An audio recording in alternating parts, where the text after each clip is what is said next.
पण आता तो CBSEचा अभ्यासक्रम NCERT मध्ये ज्या वेळेला कृष्णकुमारजींसारखे अधिकारी होते, खूप मोठं योगदान त्यांनी दिलेलं होतं.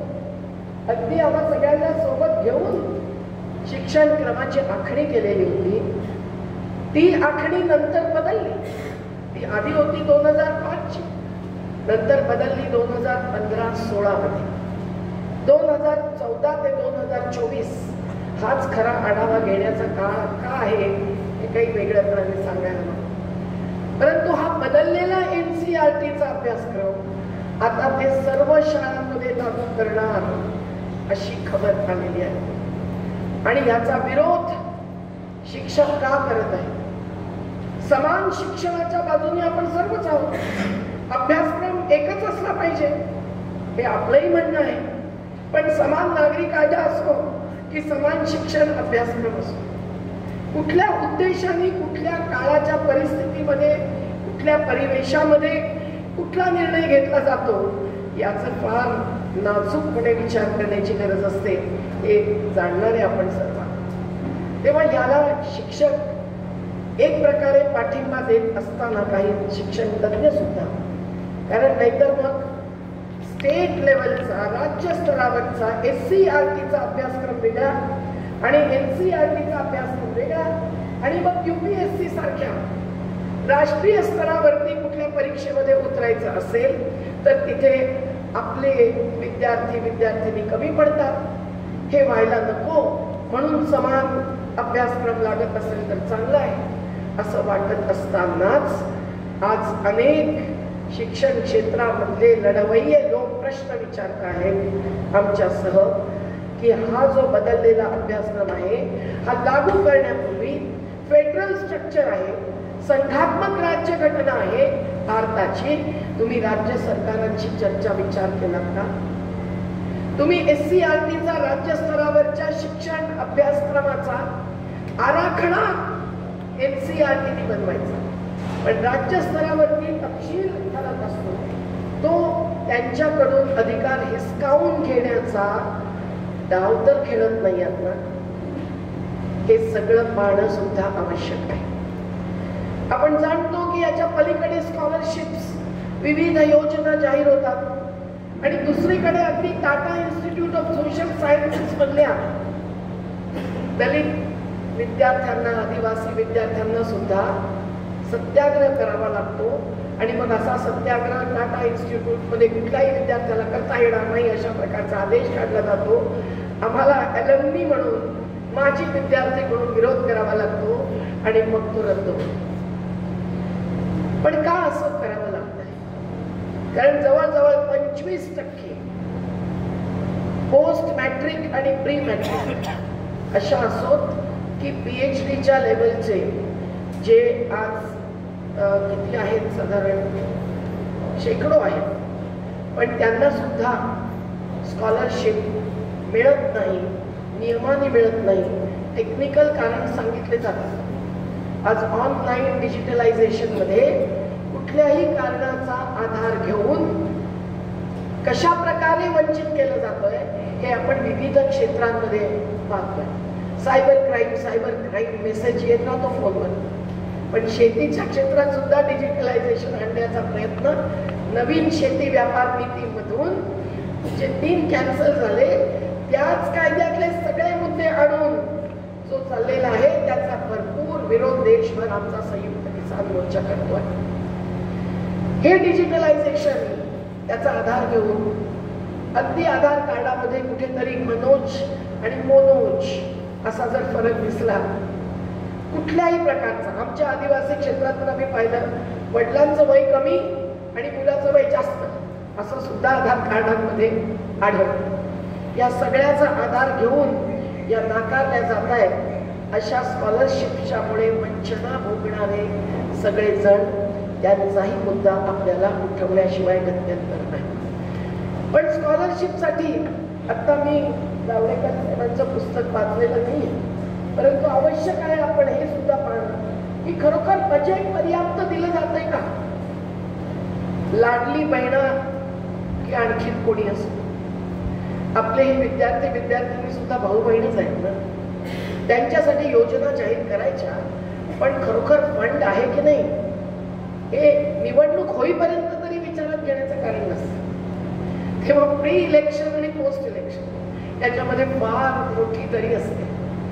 आणि मग आपण जेव्हा पाहतो की अगदी कोठारी कमिशनने 1966 मध्ये जे सांगून ठेवलं की 6% तरी बजेट हे शिक्षणावरती लागत असलं पाहिजे, आजपर्यंत ते झालेलं नाही. कारण काय? पैसा नाही. पैसा बोलता है, पैसा बोलता है, हे गाणं ऐकलं. बाजार फुलला आहे, पैसा बोलतो आहे. कोट्यावधी रुपयांचं कर्ज कधी नव्हतं एवढं आज भारताच्या डोक्यावर, म्हणजे आपल्या सर्वांच्या नागरिकांच्या माथ्यावरती आणून ठेवलेलं आहे. आणि किती मोठमोठ्या योजना, अगदी मेट्रो असो, जी ज्या प्रॉपर्टी पर्यंत पोचायचे, मी आता नावं घेत नाही, पण कुठे जाते मेट्रो याचा तुम्ही पाठपुरावा केला तर तुमच्या लक्षात येईल की मेट्रो सुद्धा केवळ सार्वजनिक हितासाठी नसते. मोठमोठे हायवेज, फ्लायओव्हर हे सुद्धा किती टक्के लोकांसाठी असतात. आपणही खुश होतो एखादा चांगला रस्ता सोलापूरवरून नळगुंदुर्ग पर्यंत भेटला तर, पण खरोखर प्राधान्य कशाला दिलं जात आहे? शिक्षणावरती 6% खर्च सुद्धा न करणं हे खरोखर समर्थन करण्यासारखं आहे का? याच्यावरती जोरदार आवाज का उठत नाही?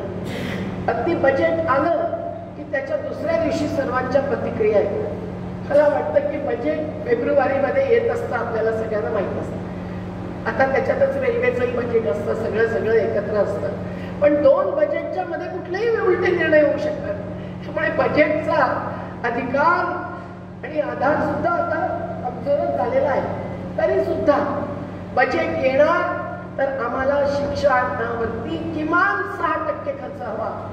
एवढंच नव्हे तर अगदी स्कॉलरशिप पासून ते सरकारी शाळांपासून सगळ्याची आखणी करून आपल्यासारख्या समाजवादी हक्क, शिक्षण हक्क सभेने जर मुद्दा उठवला आणि ही मागणी आता पुढच्या फेब्रुवारीपर्यंत जर देशभरात लावून धरली आणि त्याची तुलना इतर क्षेत्रांमधल्या इतर सुखसोयींसाठी, उपभोगीवाद्यांसाठी जी होते त्याच्याशी करून भुक्तभोगींना जे भोगावं लागतंय ते नाकारून आपण जर आवाज उठवला तर निश्चित त्याचा परिणाम झाल्याशिवाय राहणार नाही. हे अगदी राज्याच्या बजेट बद्दल पण म्हटलं पाहिजे आणि केंद्राच्या बजेट बद्दल सुद्धा म्हटलं पाहिजे. याचे आणखीन तपशील न देता मी एवढंच म्हणेन की शिक्षणाचं कार्य हे जर नवनिर्माणाचं एक प्रकारचं कार्य आहे, रचनात्मक कार्य आहे. समाजवादी विचारधारेच्या सर्व राजकीय नेत्यांनी सुद्धा कधी राजकारण आणि समाजकारण यामध्ये विभागणी केली नव्हती.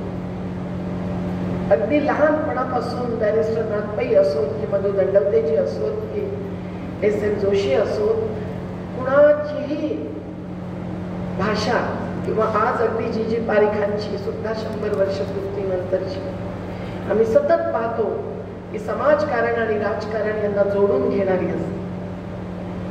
पण राजकारण म्हणजे केवळ निवडणुकीचं राजकारण नाही. आज निवडणुकीच्या राजकारणाने जे काही आपल्या समोर एक चित्र उभं केलेलं आहे ते कसं आहे? पक्ष बनलेले आहेत, पक्षी इथून तिथे उडणार. त्यामुळे पक्षीय राजकारणाच्या मार्फत विधानसभेत किंवा लोकसभेमध्ये खरोखर काय उठेल मुद्दा, किती मिळेल आपल्याला उत्तर? अहो, लिखित प्रश्न घालतात त्याची सुद्धा खोटी उत्तरं येतात. Breach of privilege.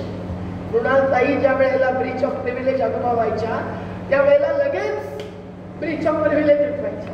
आता तशी स्थिती राहिलेली नाही. चांगल्या विचारधारेचे खासदार, आमदार सुद्धा अशा प्रकारे आपल्या अधिकाराचा हिमतीने उपयोग करतात का, विचारात घेण्यासारखं आहे.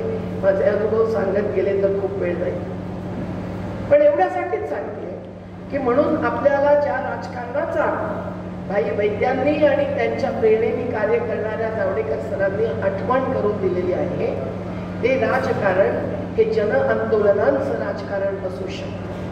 संसद बाह्य राजकारण ज्याला म्हणत होते समाजवादी, त्याला राममनोहर लोहियांसारख्यांनी, जयप्रकाश नारायणांसारख्यांनी सप्तक्रांती असो की संपूर्ण क्रांती असो कमी महत्व कधीच दिलं नाही.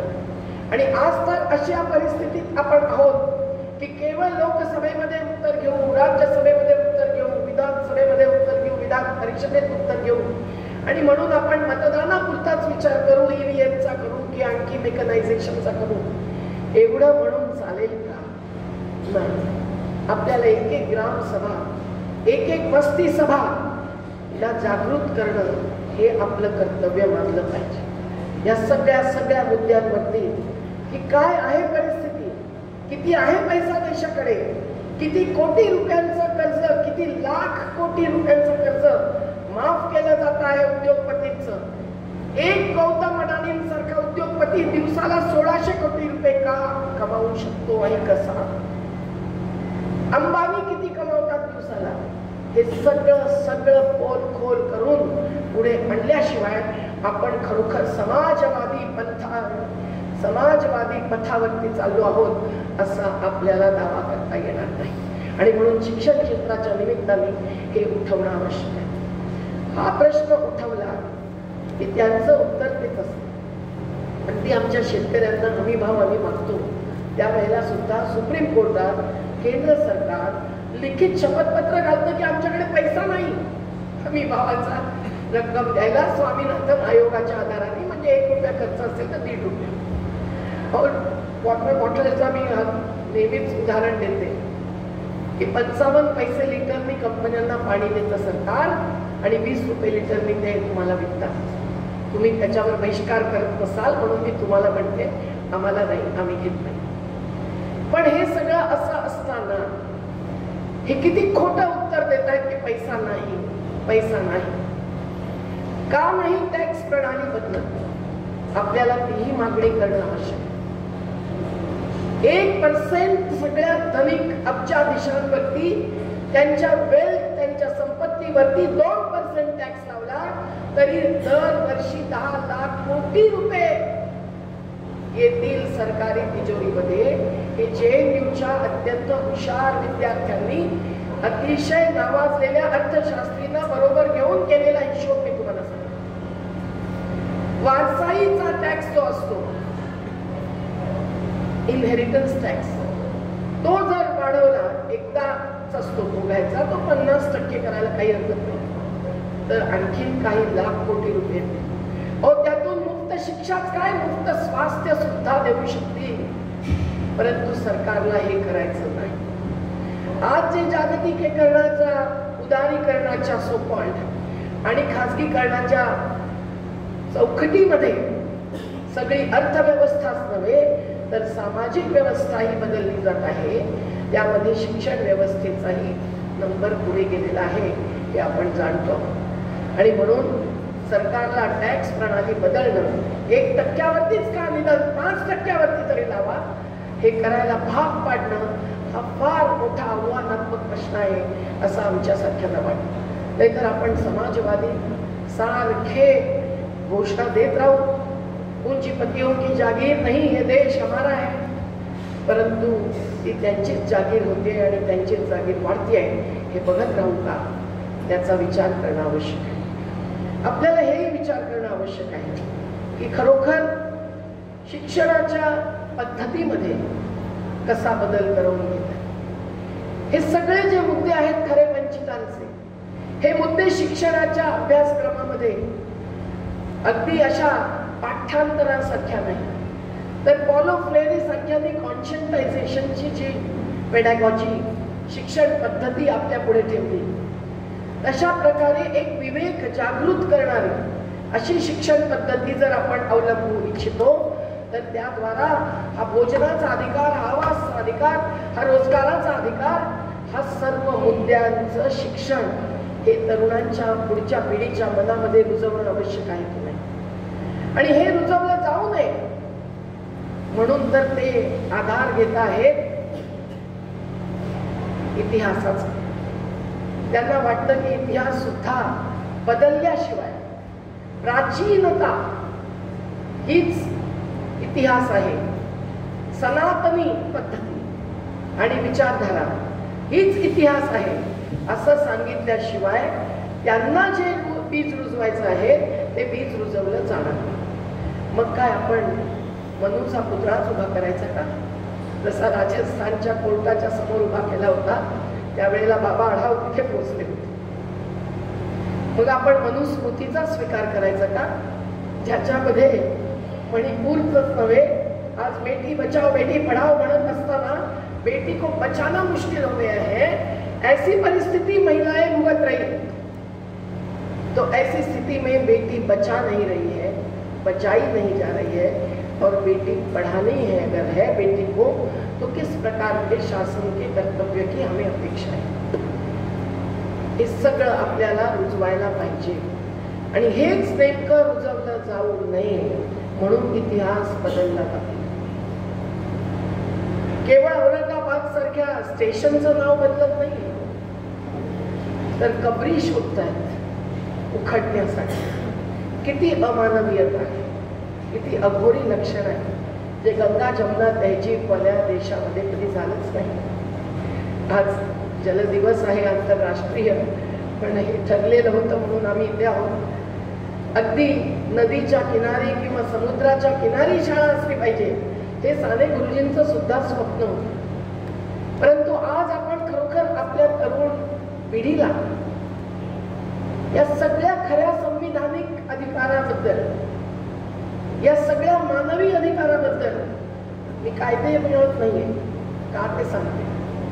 आणि त्याचबरोबर आज जे काही प्रकृती आणि संस्कृतीवर हल्ला होतो आहे त्याबद्दल सांगणं, समजावणं, पटवणं, प्रेम, करुणा आणि शिक्षक, विद्यार्थी, पालक यांच्या सगळ्यांच्या समन्वयातून जर आवश्यक आहे, आपल्या शिक्षणाचा उद्देश जर ते आहे, तर मग नवीन शैक्षणिक धोरण हे नेमकं ह्याच्या उलट्या दिशेने नेणार आहे, याबद्दल शंका येत नाही. याबद्दलचं खूप सुंदर पुस्तक, नाव सुद्धा सुंदर, वार्ता पसायदानाची असं म्हणत, जे रमेश पाटीलजी आणि जावडेकर सरांनी लिहिलेलं आहे, ते शब्दशः वाचणं आपल्या सर्वांना आवश्यक आहे. आज आमचा नवजीवन शिक्षण मंच आहे, तिथे सुद्धा अगदी हेराम कुलकर्णींसारखे असो की किशोर डरक सारखे असो की भाऊ चास्करांसारखे असो, शिक्षण क्षेत्रात काम करलेल्या हेमांगी जोशींसारखे असो, स्त्री पुरुष सर्वांनी हे सगळे मुद्दे उठवलेले आहेत. परंतु अजूनही ती शिक्षण धोरणाची वार्ता मिटलेली नाही. त्याच्याबद्दल प्रशिक्षण चालू आहे शिक्षकांचं, तेव्हा तीच पुढे न्यायचं हे घातलेलं आहे. कुठलाही इलेक्शन समोर असेल तर जरा काळजीने वागतात. तोपर्यंत श्रम कायदे 29 रद्द करत नाहीत आणि 4 कमजोर संविधा लागू करत नाहीत. आता 1 एप्रिलला काय होईल ते बघा. तोपर्यंत असा कुठला निर्णय घेत नाही की ज्याच्यामुळे वोट बँकेवरती असर येईल. पण हे शैक्षणिक धोरण जर इतिहास बदलणारं असेल, ज्यामध्ये नवीन अभ्यासक्रमामध्ये मला असं सांगितलं गेलंय अभ्यासक्रमाच्या अभ्यासकांनी की शिवाजी महाराजांचा सुद्धा बद्दल जे काही होतं ते कमीत कमी केले, गांधीजींच्या बद्दल जे होतं कमीत कमी केले, सावरकरांना जास्त जागा, जास्त स्पेस उपलब्ध करून दिली. खूप काही बघता येईल. आपल्याला समाजवादी शिक्षण हक्क सभेच्या तर्फे मला वाटतं एक कमिटी गठीत केली पाहिजे. त्यात सुरेखाताईंचे असतील आपण असाल, ज्यांनी या सगळ्या अभ्यासक्रमाचा अगदी परखडपणे अभ्यास केला पाहिजे. मी म्हटलं तसं की आमच्या आंदोलनावरचा एखादा लेख काढून टाकला त्याची आम्हाला खर्च नाही, कारण आंदोलन हे धरातळावर असतं, ऑनलाईन नसतं, ऑफलाईन नसतं. तीच खरं ऑनलाईन असतं. पण ह्या सगळ्या व्हॉट्सअपची युनिव्हर्सिटी झालेली असते आणि त्याचे सगळे विद्यार्थी बनलेले असतात, तरुण बुजुर्ग सुद्धा. तर मग हे खरं खोटं कसं कळणार जोपर्यंत आपण पुढे आणत नाही. समाजवादी शिक्षण सभेची इतकी ताकद आहे, इतकी रिसोर्सफुलनेस आहे की अशा प्रकारच्या अभ्यासक्रमाची अगदी खोल आपण लवकरात लवकर करून त्याच्यावर अशा प्रकारचं साहित्य जे गावोगाव पोहोचेल आपण निर्माण करता ते करणं आवश्यक आहे. आपण सर्वांनी याचे सभासद सुद्धा जास्तीत जास्त करणं, वाचक जास्तीत जास्त करणं. सुरेखा ताईंनी ज्या वेगळ्या प्रकारचं एक पुस्तक लिहिलेलं आहे की समाज सुधारकांवरती वाचनाचा प्रभाव. तेव्हा आपल्याला वाचनाचा प्रभाव, दबाव नाही घेऊन पुढे जाणारे समाज सुधारक, समाज क्रांतिकारक, आंदोलन जीवी म्हणा त्यांना, काही हरकत नाही, पण ते जर निर्माण करायचे असतील तर हे सगळं करावंच लागेल. मला एवढंच सांगायचं आहे की या निमित्ताने KG ते PG इतकं सुंदर 4 शब्दांमध्ये भाईंनी आपल्याला दिलेलं आव्हान, मुफ्त शिक्षण करण्याचं, जे क्युबासारख्या देशामध्ये आहे, इतर अनेक देशांमध्ये आहे. अगदी अमेरिकेमध्ये मी एखाद्या युनिव्हर्सिटीमध्ये गेले तेव्हा चौकशी केली, 90% विद्यार्थी हे सरकारी शाळेतच शिकतात. कारण सरकारी शाळांना तिथे प्राधान्य दिलं जातं आणि अगदी त्या त्या काउंटीमध्ये, त्या त्या क्षेत्रामध्ये तसं केलं जातं. मग CSR, कंपन्या कॉर्पोरेट सोशल रिस्पॉन्सिबिलिटी म्हणतात. कम्युनिटी सोशल रिस्पॉन्सिबिलिटी म्हणून तुम्ही याच्यावरती पैसा घाला, सरकारी शाळांना मदत करा.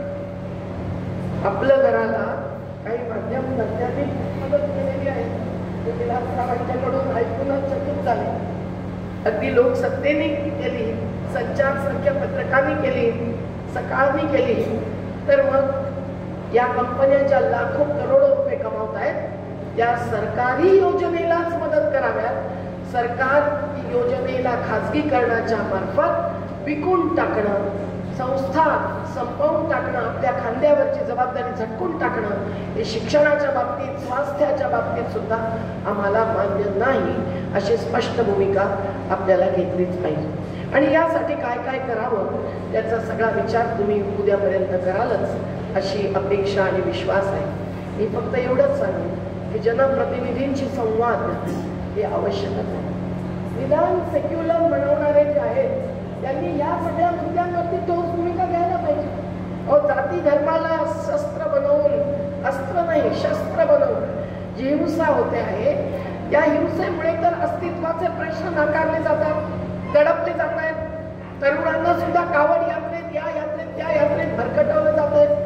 अगदी दलित आदिवासी मुलांना सुद्धा श्रावणाने बाळांनी आपल्या आई वडिलांना कावडीमध्ये घेतलं होतं, हे तर आपले सत्तेलाच आपल्या कावडीमध्ये घेऊन फिरतात असं दिसतं चित्र.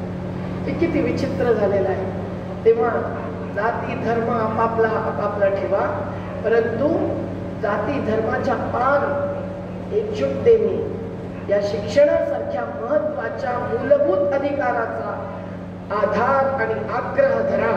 याच्यासाठी युवा सेना तयार करणं हे जर आपलं कर्तव्य आहे, तर जनप्रतिनिधींना सुद्धा हे प्रश्न खऱ्या पूर्ण माहितीसह उठवायला भाग पाडणं हे सुद्धा आपलं कर्तव्य आहे. एकदा निवडणूक झाली की गेले उडून, मग 5 महिने पुढच्या इलेक्शनच्या आधी येणार आणि मग तेव्हाच काका मामा लाडली बहिणा असं म्हणणं, हे काही मान्य नाही.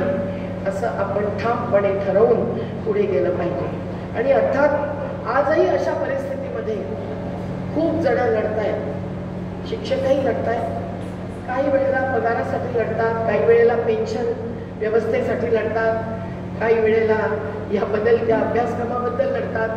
परंतु आपल्याला ज्या प्रयोगशील शाळा आजही चालू आहेत त्यामध्ये समाजवादी विचारांच्या खूप शाळा, त्या सर्वांना एकत्र करण्याचं कार्य बाई असताना, आणि त्यावेळेला ते नितीश कुमार सुद्धा समाजवादी होते, आता सत्तावादी झालेले आहेत, पण त्यावेळेला सुद्धा झालेलं होतं. आणि आजही मला वाटतं की जी तारीख आहे जन्मालाची आहे, त्या सगळ्यांनी पुढाकार घेऊन परत ते कार्य केलं पाहिजे की तो एक फार मोठा मंच आणि मोर्चा आपला तयार होईल. शिक्षण संस्था, आमच्या जीवनशाळा आहेत, ती रत्नागिरीमधली प्रयोगभूमी आहे, पुण्यामधले अक्षरनंदन आहे, कितीतरी शाळांची आपण नावं घेऊ शकतो. त्या सगळ्यांना एकत्रित करून एक समाजवादी शिक्षण संस्थांची एकजुटता हा सुद्धा फार मोठा आधार आणि फोर्स बनला पाहिजे असं म्हणून आपण सर्वांनी आपलं घर तर्फे जसं आवाहन केलं गेलं एक प्रकारे, तसं अशा प्रयोगशील शाळांचे जनसहयोगी होणं हे सुद्धा आवश्यक आहे. कारण शेवटी कुठेतरी आपण एखादं गृहनिर्माणाचे तंत्रज्ञान बदलायचं आहे तर आपण डेमॉन्स्ट्रेशन करू. जलनियोजन आपल्याला विकेंद्रित करायचं आहे, आपण एखाद्या गावामध्ये डेमॉन्स्ट्रेशन करू, त्यावेळेलाच मुद्दा पुढे जातो. तेव्हा या संस्थांच्या निमित्ताने आपल्याला शिक्षण पद्धती कशी हवी, आपली उद्दिष्ट काय आहे, अगदी एका वाक्यामध्ये आदरणीय भाईंनी जे लिहून ठेवलं की समता, गुणवत्ता आणि धर्मनिरपेक्षता हे विशेष असलं पाहिजे. मी तर म्हणेन आता भाई असते तर धर्मनिरपेक्षताच्याही पुढे आता प्रत्येक प्रकारचा भेदभाव, every and any kind of discrimination, अगदी जात, धर्म, लिंग, प्रांत कुठल्याही आधारावरती दूर होणं हे आवश्यक आहे. आणि शिक्षण आपल्याला त्या दिशेने द्यायचं असेल तर मग त्याच्यासाठी कृतिशील शिक्षण प्रक्रिया कशी राहील. आता त्याच्याबद्दल खूप न बोलता मी एवढंच म्हणेन की मेंदू, मन आणि मनगट या तीनांना आधार धरा. ते गांधीजींचं जे शैक्षणिक तत्व होतं, अगदी सोनम वांगचुकजींच्या लडाखमधल्या शिक्षणाबद्दल तुम्ही ऐकले की नाही माहीत नाही, ग्लेशियर्सबद्दल असं ऐकलं असेल, परंतु त्यांचा शिक्षण क्षेत्रातलं योगदान फार महत्त्वाचं आहे आणि तेही गांधींना मानणारे आहेत, ते मोदी भक्त नाही आहेत. पण गांधीजींनी आणि सोनम वांगचुकजींसारख्यांनी जे सांगितलं आहे ते अगदी आम्ही आमच्या छोट्या छोट्या जीवनशाळेमध्ये सुद्धा अनुभवतो. जोपर्यंत नदी म्हणजे काय हे पाहायला मुलं तिथे जाऊन येत नाहीत, जंगलामध्ये जाऊन जंगल पोथी बनवत नाहीत, जोपर्यंत आंदोलनामध्ये अगदी बुलडोझरच्या समोर झोपत नाहीत, किती आरोप आमच्यावरती लागो की आता चाइल्ड लेबर तुम्ही वापरताय. हो, प्रत्येक मूल सुद्धा नागरिक असतं आणि बालपणी 7व्या वर्षापर्यंत जे काही मिळतं अनुभव, त्यामधून व्यक्तिमत्व घडत असतं. हे काही फ्रॉइडनीच सांगितलं आहे का? तेव्हा या सगळ्याचा विचार करून आपण समाजवादी शिक्षण हक्क सभेतर्फे खरोखर हिमतीने जाती धर्म नाकारत एकजुटता आणणं आणि त्या एकजुटतेमधून हे अस्तित्वाचे प्रश्न आणि त्यामध्ये शिक्षणाचा प्रश्न पुढे नेणं हे अत्यंत आवश्यक. एकच वाक्य आणखीन सांगते की अर्थात सरकार जाणतं आहे की प्रश्न उठवणं अजूनही थांबलेलं नाही. ते थांबवण्यासाठी जनसुरक्षा या नावाने विधेयक येत आहे. 2024 मध्ये जे पास झालं नाही तो कायदा आता पास करण्याची तयारी आहे. 1 एप्रिलच्या आधी आपल्या सर्वांना त्याच्यावरती प्रतिक्रिया द्यायची आहे. मला कळलं की शिक्षकांच्या पैकी सुद्धा, शिक्षकांच्या संघटना सुद्धा आता त्याला विरोध करतायत. पण त्यांना कळले की त्यांचे सुद्धा मुद्दे जर त्यांना मांडायचे असतील तर मांडू देणार नाही. हा कायदा जर आला ते 3 क्रिमिनल कायदेच केवळ बदलले तसं नाही तर सगळ्या क्षेत्रातले कायदे हे पुंजीच्या बाजाराच्या बाजूने चाललेले आहेत. अगदी रेशन सुद्धा कधी बंद होईल सांगता येत नाही. टीबीटी म्हणून पैसा बहिणीच्या जरी अकाउंटला घातला तरी तो जाईल दारूच्या दुकानावरती. असा मध्य प्रदेश बनला आहे. मध्य प्रदेश ही महाराष्ट्र सुद्धा. या प्रत्येक मुद्द्यावरती आपण बोलायला हवं आहे. पण याच्यासाठी सुद्धा जी सेना, युवा सेना, जी जनशक्ती तयार करण्याचा आपण बोलतो आहोत, ती सुद्धा कशी तयार करणार. शिक्षण हाच त्याचा आधार आहे आणि ते केवळ शाळांच्या 4 भिंतीमध्ये असणं शक्य नाही. समाजवाद्यांचं राष्ट्र सेवा दलासारख्या, ज्याला साने गुरुजींनी माझा प्राण आहे असं म्हटलं आणि तो प्राण त्यांनी त्याच्यामध्ये दम भरला, पुढे नेला, जागृत केला, तरी सुद्धा शेवटी का जीवनदान दिलं.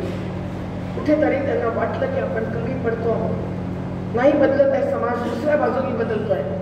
पण आत्महत्या हा त्याच्यावरचा उपाय नाही आहे. आपल्याही मनामध्ये अनेकदा येत असतं तरी सुद्धा. तेव्हा आपल्याला उलट सगळ्यांच्या एकजुटीने, हिमतीने, कटिबद्धतेने ताकद घेऊन हे सगळे मुद्दे उठवण्यासाठी एक युवा सेनेचं जर निर्माण करायचं असेल तर तसा प्रत्येक सुट्टीमध्ये आम्हाला एक शिबिर मिळत होतं. यदुनाथ दत्तेजी बोलायचे श्रमप्रतिष्ठेबद्दल, पन्नालालजी म्हणायचे समाजवादाबद्दल. हे सगळं आज जर आपण रुजवलं नाही तर कुठलं बीज पेरलं जाईल. आपण जर ती भूमी युवा शक्तीची अशीच रिकामी ठेवली आणि ती पंचर झाली तर त्यामध्ये कुठलं विषारी बीज रोवलं जाईल हे सांगता येणार नाही. आणि म्हणून एक प्रकारचं आवाहन खरोखर अगदी तरुणांपर्यंत सुद्धा पोहोचवणं, शिक्षकांचं प्रशिक्षण हे सुद्धा आपल्या शिक्षण क्षेत्रातल्या कार्याचा एक महत्त्वाचा भाग असणं, वेगवेगळी शिबिरांचं आयोजन करणं, अगदी क्लायमेट चेंज, जलवायू परिवर्तन आता बघा किती उकडत आहे, हे सगळं कुठेतरी मांडण्यासाठी, उठवण्यासाठी विकासाची अवधारणा त्या दृष्टीने बदलायची आहे. तुम्ही आमच्या का राम है क्या रहीम है या प्रार्थनेमध्ये ऐकलं त्याचा शेवट असाच आहे खरा, विकास की सही सोच हो उसमें ही राम रहीम हो. तर हे जर आपण करू शकलो तर समाजवादी शिक्षण हक्क सभेच्या स्थापनेच्या पासून जे काही आपल्याला योगदान बाई वैद्यांसारख्यांनी, प्रल्हादजी, जावडेकर सर, वर्षाताई सर्वांनी दिलेलं आहे आणि आता सुरेखाताईंसारखी पुढची पिढी सुद्धा तरुण झालेली आहे. आपलं घरचे विद्यार्थी सुद्धा या अशा प्रकारच्या गीतातून, प्रार्थनामधून कुठेतरी सांगतायत की त्यांना इथे कसं खरोखर शिक्षण मिळतं आहे, ज्यातून त्यांचं सामाजिक कार्यच पुढे जाणार आहे. तेव्हा हे सगळं देण्यासाठी 2 दिवसाचं संमेलन असतं.